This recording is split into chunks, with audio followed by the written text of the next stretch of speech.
Como ya saben, estamos estudiando este libro, el libro de Jonás.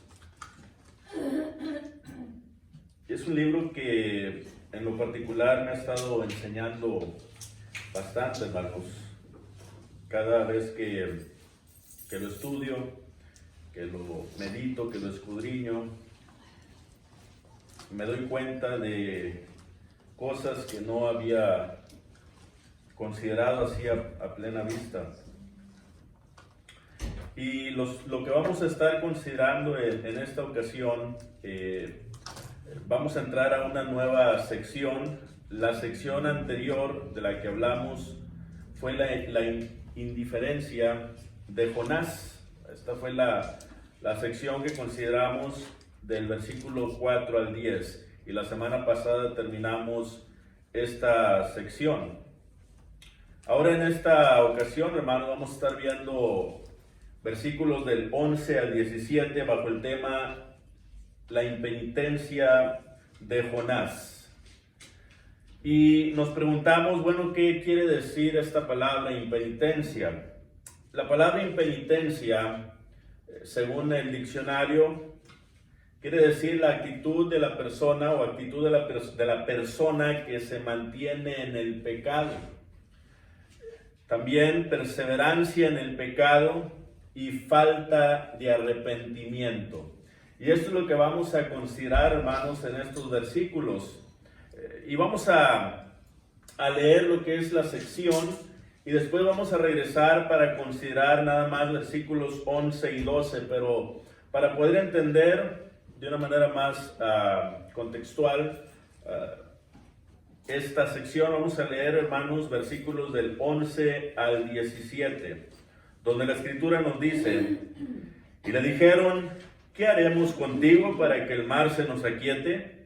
Porque el mar se iba embraveciendo más y más. Él les respondió, tomadme y echadme al mar, y el mar se os aquietará, porque yo sé que por mi causa ha venido esta gran tempestad sobre vosotros.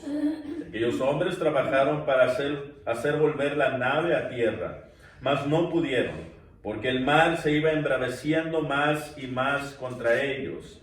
Entonces clamaron a Jehová y dijeron, te rogamos ahora, Jehová, que no perezcamos nosotros por la vida de este hombre, ni pongas sobre nosotros la sangre inocente, porque tú, Jehová, has hecho como has querido. Y tomaron a Jonás y lo echaron al mar, y el mar se aquietó de su furor. Y temieron aquellos hombres a Jehová con gran temor, y ofrecieron sacrificio a Jehová, e hicieron votos. Pero Jehová tenía preparado un gran pez que tragase a Jonás. Y estuvo Jonás en el vientre del gran pez, o del pez, 3 días y 3 noches. En esta ocasión solamente vamos a considerar lo que dicen estos 2 primeros versículos. Y a manera de repaso, hermanos, ustedes recuerdan que lo último que consideramos la semana pasada fue precisamente lo que nos habla el versículo 8 y al 10, o 9 y 10 particularmente. Decíamos, hermanos, que en estos versículos, básicamente, cuando le hacen la pregunta a Jonás, versículo 8, ¿qué oficio tienes y de dónde vienes? ¿Cuál es tu tierra y de qué pueblo eres?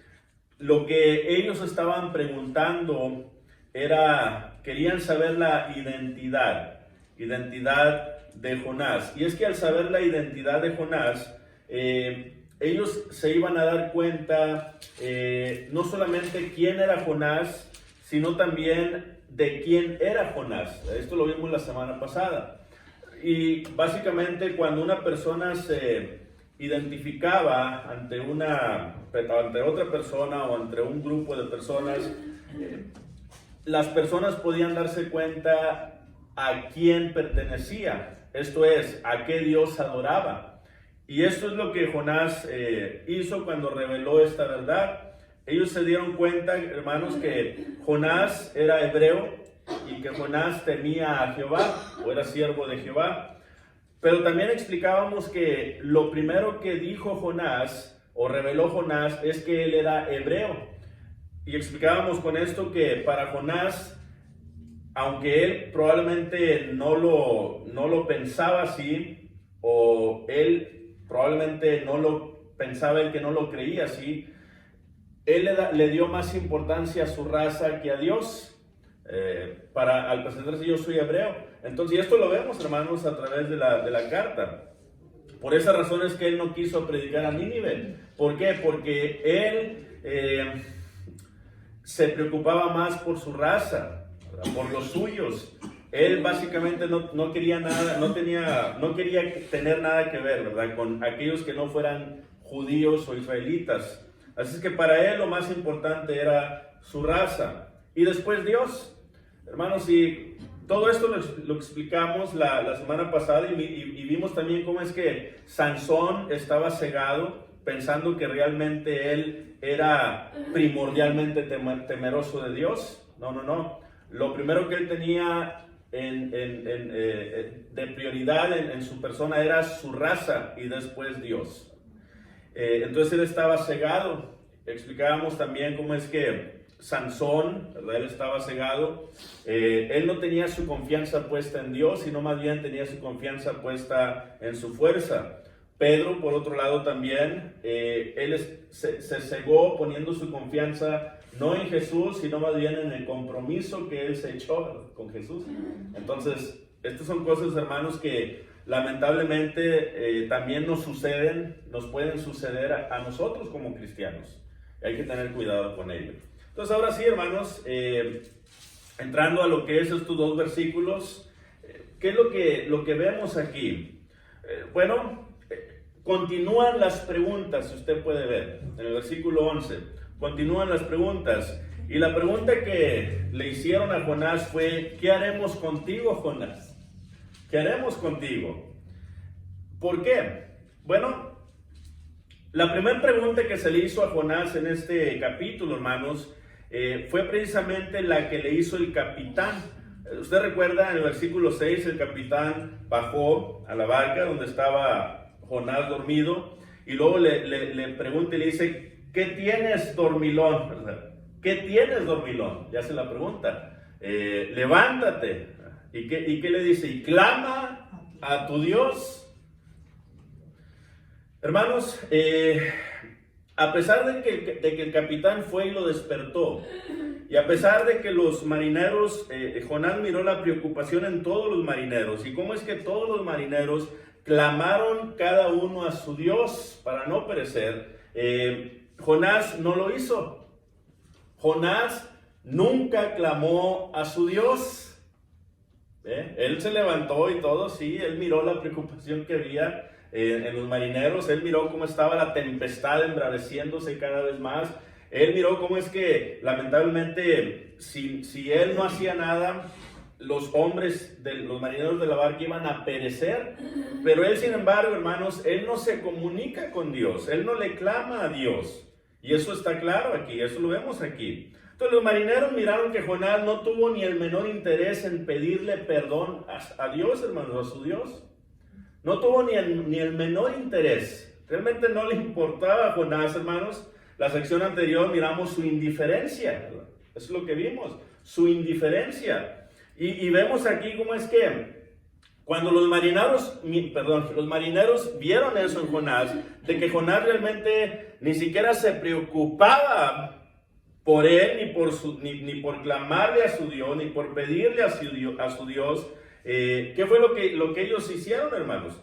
Bueno, le hacen esta pregunta: ¿y qué vamos a hacer entonces? ¿Qué haremos contigo?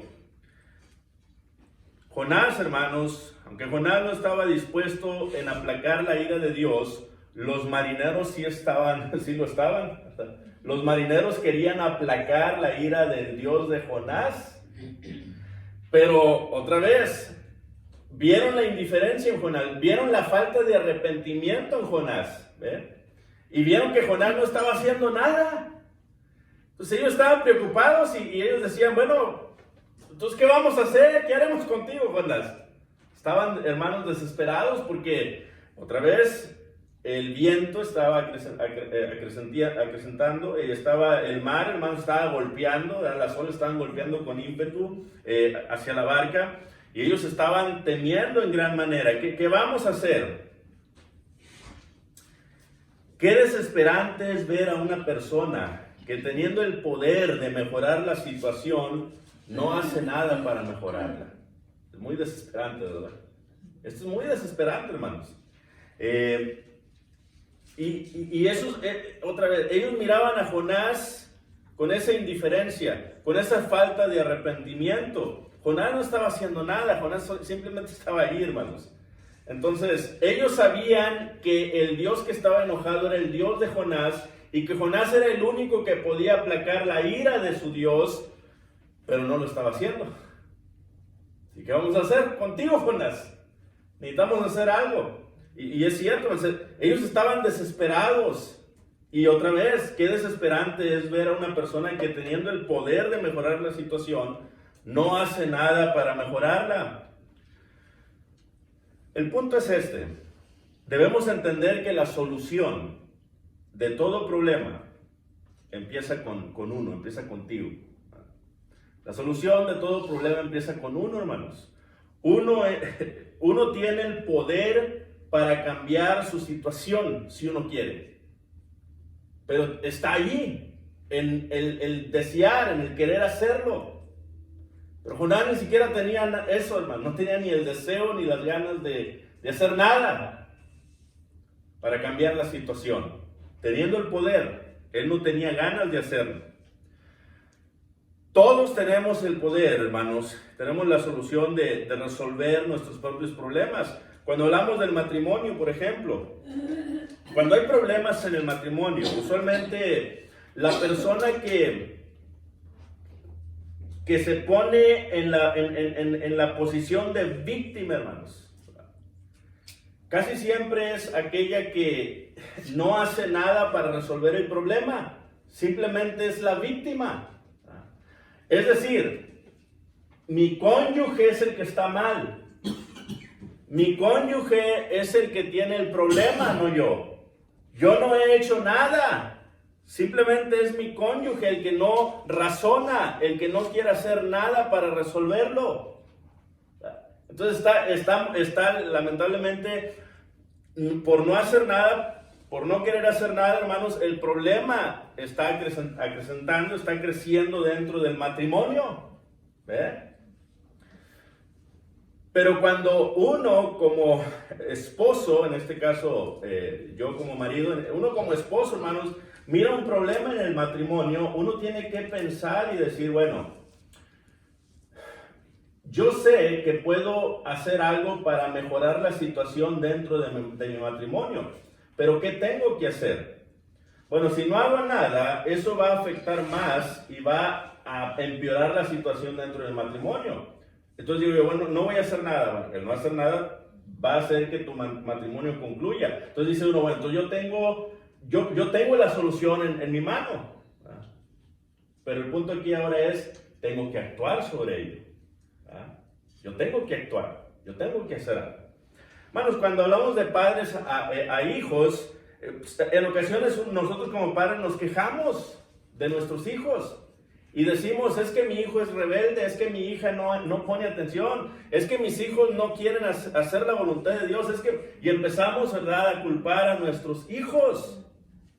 Cuando realmente la solución está en nosotros como padres. Y lógicamente estoy hablando cuando nuestros hijos están en casa, ¿verdad? Cuando están en casa, ya cuando salen de tu casa, ya es punto y aparte, ¿verdad? Ya es otra cosa. Pero estamos hablando mientras están en casa, hermanos, ¿eh?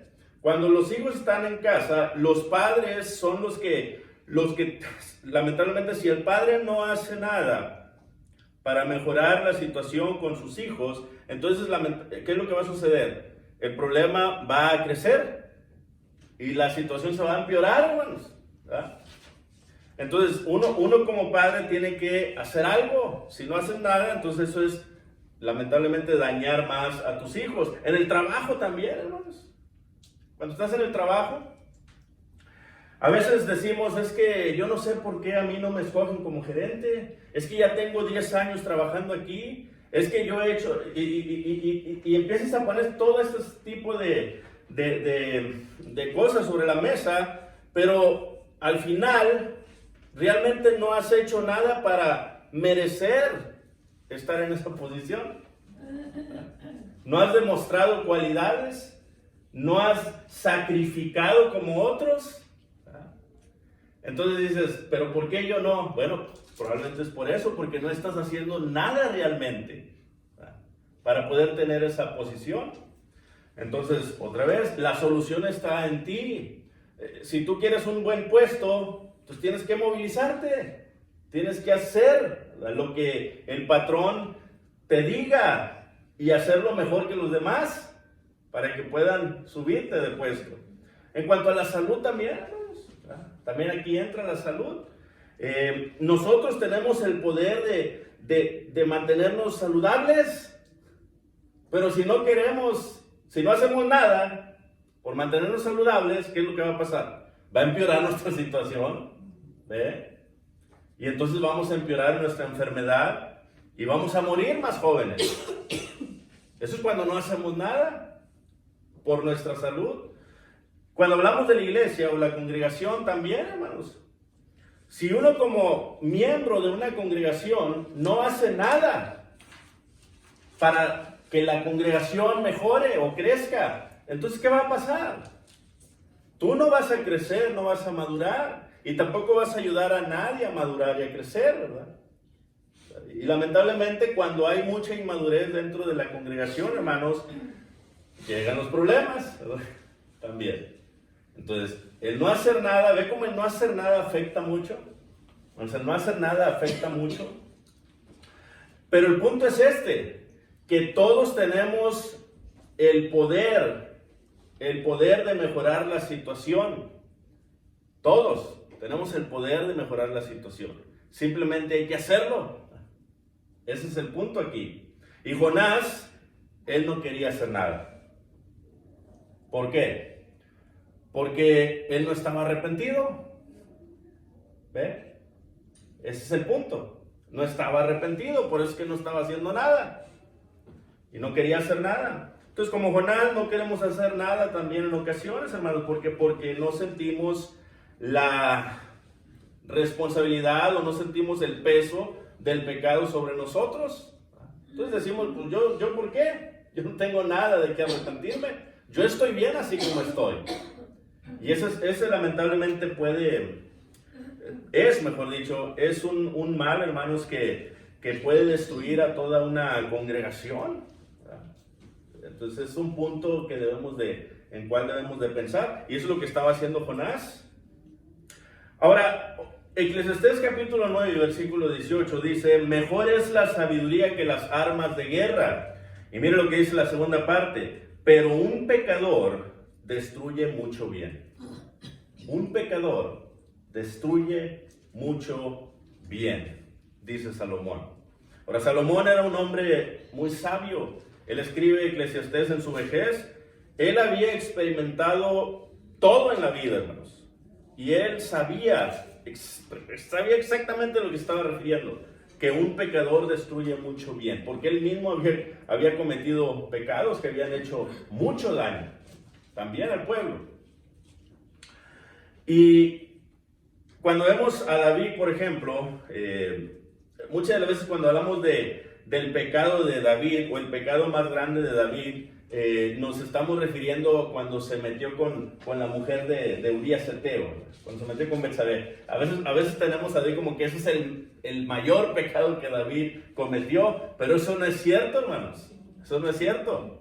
Ese no fue el más grande pecado que David cometió. El pecado más grande que David cometió lo encontramos aquí en 1 de Crónicas capítulo 21 del 1 al 14.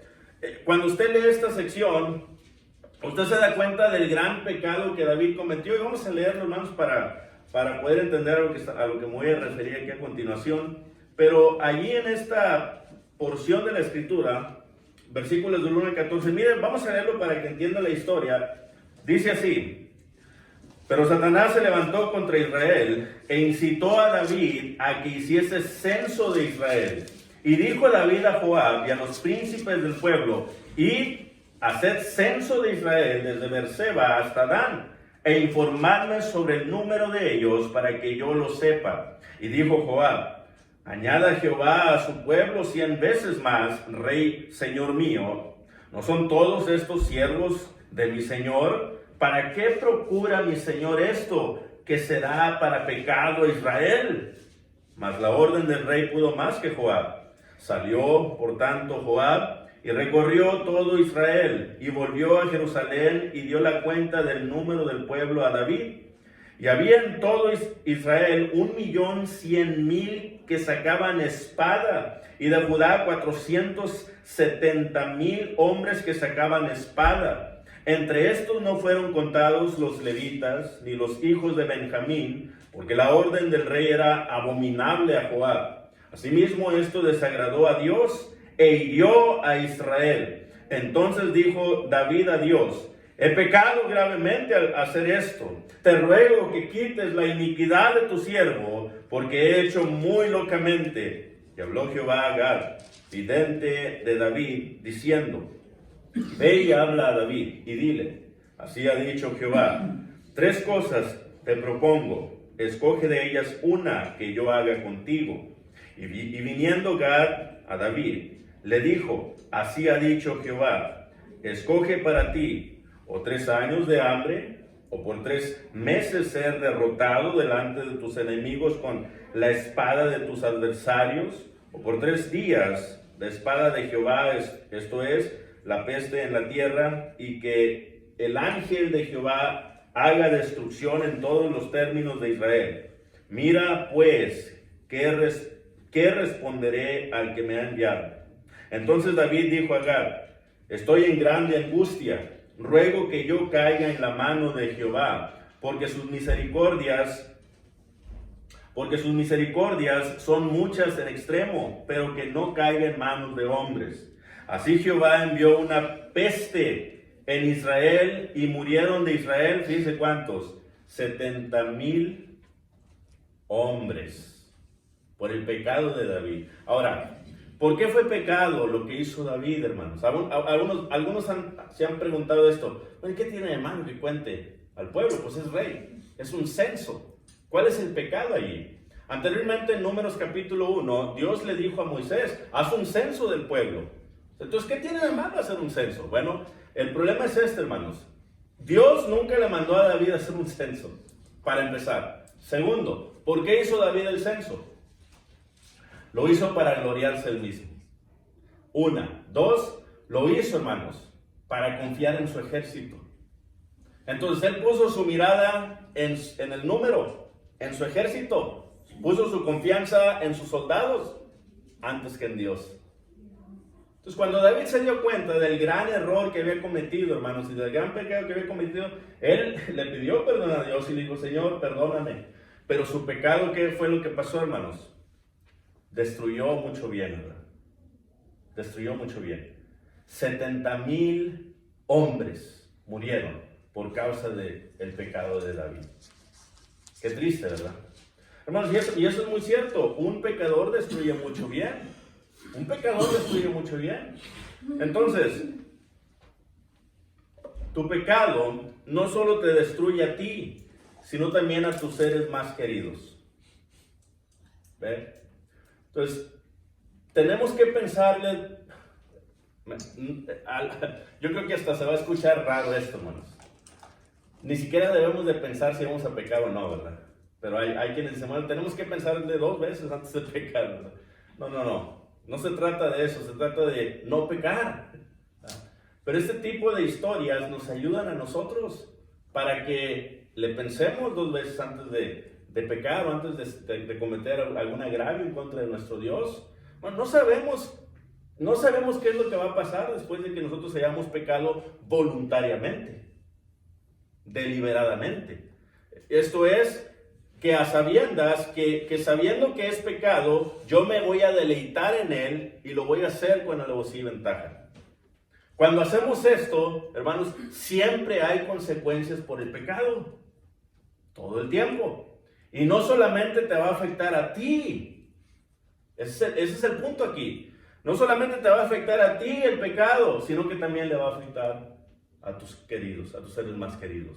¿Cuántas veces por un error que cometiste tú o tu cónyuge, tus hijos no están sufriendo? ¿Verdad que sí? ¿Ve? ¿Qué culpa tienen tus hijos? Diría uno. Bueno, esas son las consecuencias del pecado. Entonces David cometió un grave pecado y murió en 70,000. Anteriormente, cuando David pecó con Betsabé, hermanos, muere su hijo, pero también, ¿qué fue lo que hizo Dios, hermanos? Le dio todas sus mujeres para que durmieran con el hijo de David, con Absalón. Fíjense, y a vista de todos.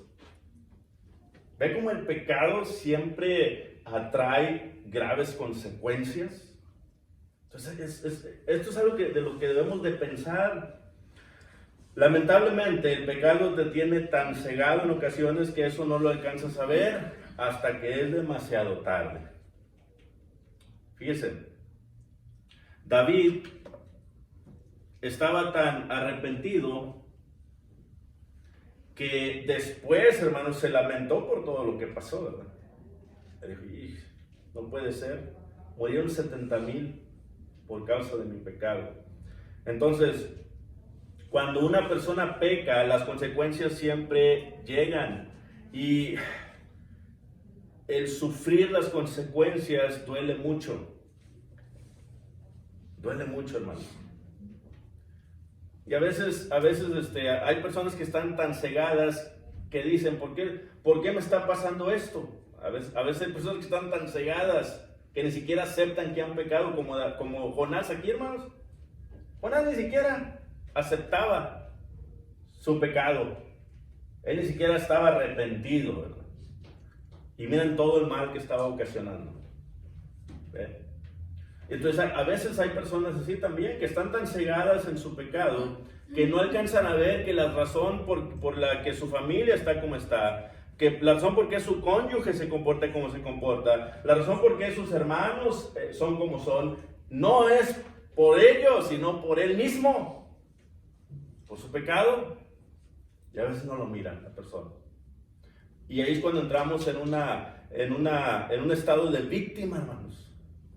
Yo me he dado cuenta a través de la corta vida que he tenido, hermanos, que los que más se quejan y los que más se ponen como víctimas son realmente los culpables. Eso es algo que yo me he dado cuenta a través de mi corta vida. A lo mejor tengo que ver mucho más, pero hasta ahorita es lo que he visto, hermanos. Hermanos con los que he convivido, que están quejándose de cómo es que todo el mundo lo tratan mal a ellos. Al final me doy cuenta que ellos son los que están mal. Qué triste, ¿verdad? Porque están cegados como Jonás. Ahora, ¿cuál fue la solución de Jonás? Jonás dice, tomadme y echadme al mar. Qué fácil, ¿verdad? Tomadme y echadme al mar, dice Jonás. La pregunta es, ¿por qué dijo eso Jonás? ¿Se estaba arrepintiendo Jonás de haber desobedecido a Dios?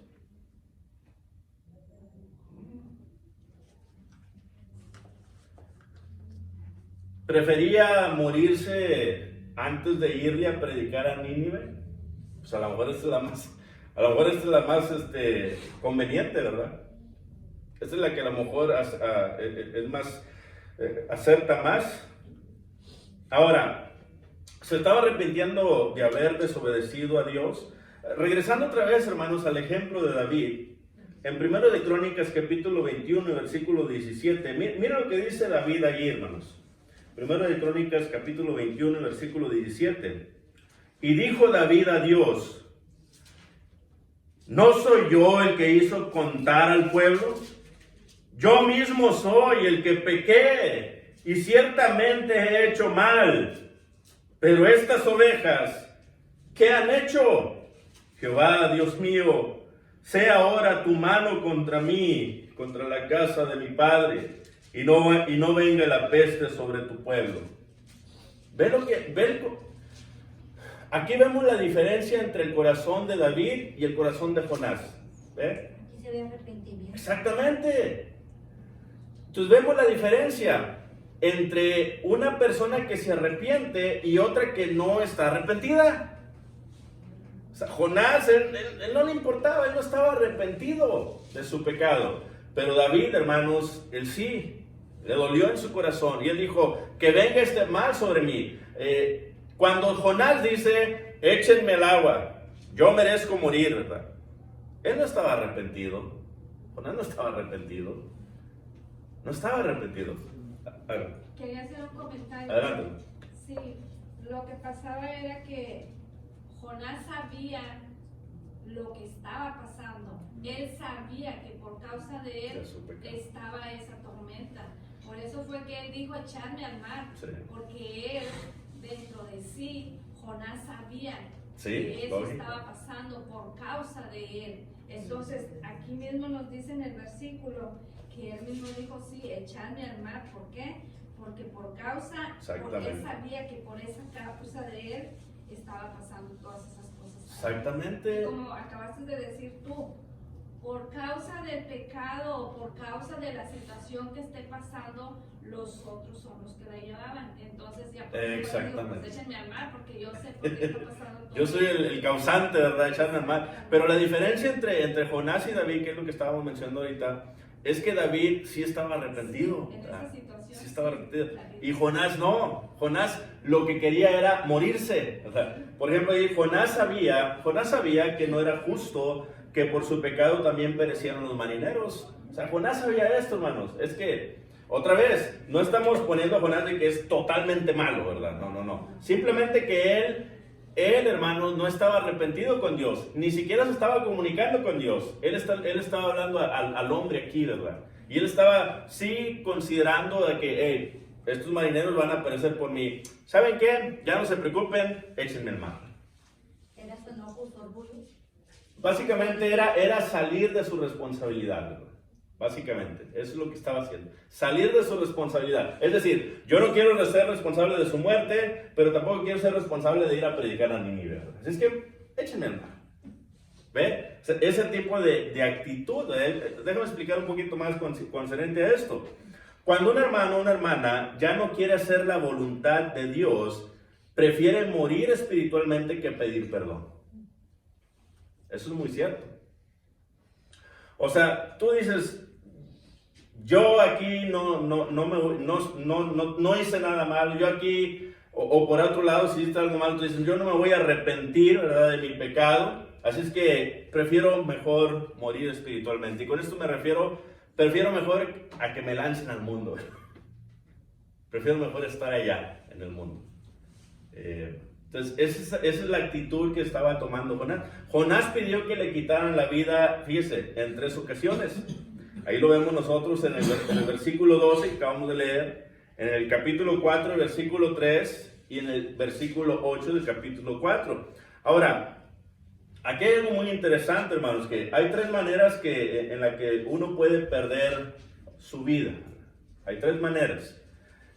Número 1, alguien más te la puede quitar. ¿Okay? Alguien más te la puede quitar. Esto lo vemos ahí en el versículo 12. Número 2, Dios te la quita también. Jonás 4:3. Y por último, tú mismo te la puedes quitar también. ¿Ah? Tú mismo. Entonces, ¿cuál es el punto aquí? Bueno, el punto aquí, hermanos, es el siguiente. Cuando hablamos en un contexto espiritual, lo mismo sucede también. ¿Okay? Es exactamente lo mismo que sucede. Por ejemplo, cuando hablamos de que aquí Jonás quería que alguien más le quitara la vida. Él pidió, le dijo a los hombres, échenme al mar. Esto es, alguien más le va a quitar la vida a Jonás al echarlo al mar, hermanos. ¿Y qué es lo que sucede cuando una persona no se quiere arrepentir de su pecado? Quiere permanecer en el pecado, se deleita en su pecado, no quiere cambiar su manera de pensar y su manera de conducirse. Bueno, él, ¿qué hace, hermanos? Se quiere ir al mundo, ¿verdad? Pero a veces, ahora explicando en un contexto de la iglesia, hermanos, esa es la manera que lo voy a aplicar. A veces, hermanos, cuando una persona se muere espiritualmente, en ocasiones es por causa de los hermanos, ¿verdad? Que son los que te están echando afuera, o te están echando al mar. Es decir, los mismos hermanos que son los que te tienen que ayudar a arrepentirte y a cambiar y a hacer las cosas bien, pues si no lo estás haciendo bien, son los que te condenan y te sacan al mundo y te corren de la iglesia. Fíjese lo que pasa, por ejemplo, en 1 Corintios capítulo 8, versículos del 9 al 13. Vamos a leer esta sección. 1 Corintios capítulo 8, versículos del 9 al 13. Aquí en el contexto, hermanos, está hablando de los sacrificados a los ídolos. Entonces había dos grupos aquí. Estaban los cristianos gentiles y los cristianos judíos. ¿Okay? Los cristianos gentiles, ellos empezaron a ir a las carnicerías donde se vendía carne que había sido sacrificada a los ídolos. Entonces, esa carne que sobraba, se la llevaban a las carnicerías, hermanos. Y los cristianos gentiles, ellos sabían que era carne que había sido sacrificada a un ídolo. Pero ellos en su mente decían, hey, es una tienda, es carne, es comida. Yo no voy a adorar a ningún Dios. Yo simplemente quiero alimentar a mi familia. Y aquí la venden barata. Es que voy a ir al tapatío. Entonces va uno, hermanos, ¿y qué pasa? Uno va y estos gentiles, y digo uno porque somos cristianos gentiles nosotros, ¿verdad? Va uno, hermanos, y compra la carne, y de repente por ahí, cuando va saliendo de la tienda, lo mira a su hermano en Cristo, pero que es judío. Y para el judío, para él sí era un grave pecado ir a este tipo de lugares y comprar carne, porque había sido sacrificado a un ídolo. Entonces, para el judío, el ir a comprar esta carne era como que si estuvieras adorando al ídolo. Pero los gentiles decían, ¿pero un ídolo qué es? Los ídolos ni siquiera existen. Dios es uno. Y nosotros no estamos adorando a ningún Dios. Simplemente estamos comprando carne y comiendo. Es todo lo que estamos haciendo. Pero el judío decía, ustedes son unos pecadores. Están mal. Hermanos, y entonces en ese contexto vamos a leer lo que dice ahora sí, versículos de la 9 al 13, dice así: pero mirad que esta libertad vuestra no venga a ser tropezadero para los débiles, esto es para los judíos cristianos, porque si alguno te ve a ti, que tienes conocimiento, sentado a la mesa en un lugar de ídolos, la conciencia de aquel que es débil ¿no será estimulada a comer de lo sacrificado a los ídolos? Y por el conocimiento tuyo se perderá, fíjese, por el conocimiento tuyo se perderá el hermano débil por quien Cristo murió. De esta manera, pues, pecando contra los hermanos e hiriendo su débil conciencia, contra Cristo pecáis. Por lo cual, si la comida le es a mi hermano ocasión de caer, dice Pablo, no comeré carne jamás para no poner tropiezo a mi hermano. Hermanos, si el gentil sabía que eso no era nada, pero que estaba afectando a su hermano judío, ¿qué tenía que haber hecho el gentil? Por amor a su hermano. Exactamente. Entonces para ti a ti te afecta que yo vaya al tapatío a comprar carne porque ahí es donde se sacrifica la carne a los ídolos. No, es que sí me afecta, no, la verdad, hermano, te voy a ser bien honesto, me afecta bastante. Hermano, mira, hermano, no te preocupes, no voy a volver a ir ahí. Por amor a mi hermano. Eso es lo que tenemos que hacer, hermanos. Pero ¿qué es lo que sucede a veces? Nos agarramos al tú por tú, los hermanos. Ay, que hermano, no, estás bien débil, tú no, hombre, hermano, que este y que el otro, y que, ay, te exageras, hermano. Esto no es nada. Ay, es más, ahorita voy para allá. Hermanos, y nos peleamos con nuestros hermanos, ¿verdad? No consideramos a nuestros hermanos. Y al hacer esto, ¿qué es lo que dice Pablo? Estamos lastimando su débil conciencia de nuestro hermano y lo estamos haciendo pecar. Y con eso estamos desanimando el espíritu de nuestro hermano, haciendo lo que se salga de manos de la iglesia. A ese punto llegaban, morían espiritualmente. Entonces, de esa manera es como que los agarraban y los aventaban al mar, ¿verdad? Entonces, esa es una manera en la que una persona puede morir espiritualmente por causa de alguien más, ¿verdad? Y número 2, hermanos, también uno muere porque Dios mismo le quita la vida a uno. Y aquí el punto es el siguiente. Cuando vamos a Juan capítulo 12, versículo 37 al 40, Juan capítulo 12, versículo 37 al 40, no usé mi Biblia chiquita, por eso estamos tardando un poquito más. Juan capítulo 12, versículos 37 al 40, dice allí el Señor, dice allí Juan, el apóstol Juan, pero a pesar de que había hecho, fíjese, a pesar de que había hecho tantas señales delante de ellos, no creían en él. ¿En quién? En Jesús, hermanos, en Cristo. Para que se cumpliese la palabra del profeta Isaías que dijo, Señor, ¿quién ha creído a nuestro anuncio? ¿Y a quién se ha revelado el brazo del Señor? Por esto no podían creer, porque también dijo Isaías, cegó los ojos de ellos y endureció su corazón, para que no vean con los ojos y entiendan con el corazón y se conviertan y yo los sane. ¿Qué estaba pasando aquí? Hermanos, Dios mismo los cegó. Dios mismo les endureció el corazón. ¿Porque así lo quiso Dios? No, ¿verdad? No.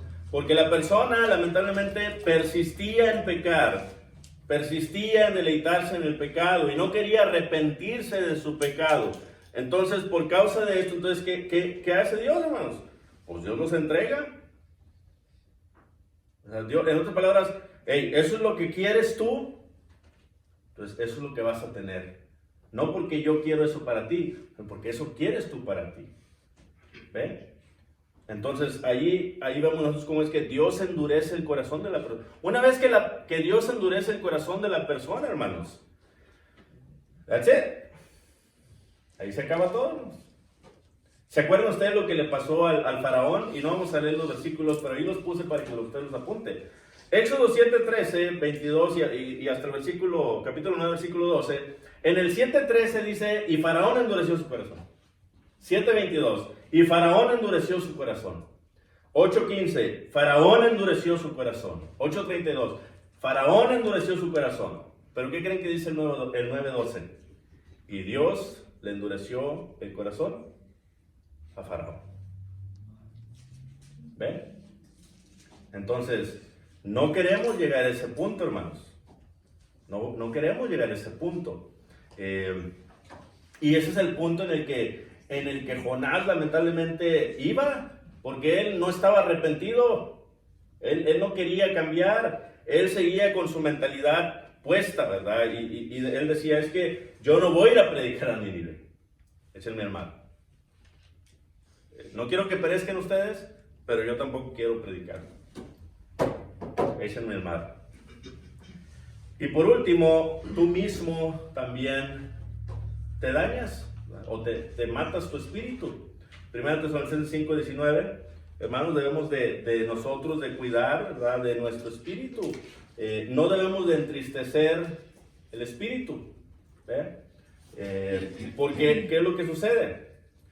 Nosotros tenemos el poder de entristecer o de animar el espíritu que Dios ha puesto en nosotros, ¿verdad?, a través de la escritura.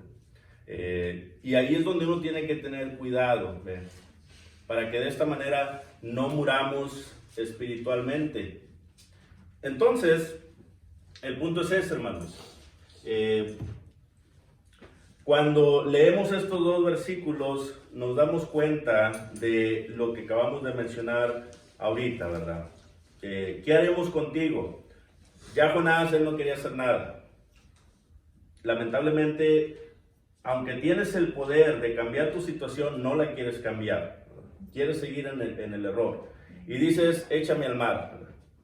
Quiero morir. No quiero tener ningún tipo de responsabilidad. No quiero tener ningún tipo de relación con Dios ya más. Si así es lo que quiere Dios de mí, yo no quiero nada más que ver con Dios. Esa es una posición muy peligrosa, en la que no debemos de estar nunca y no debemos de llegar.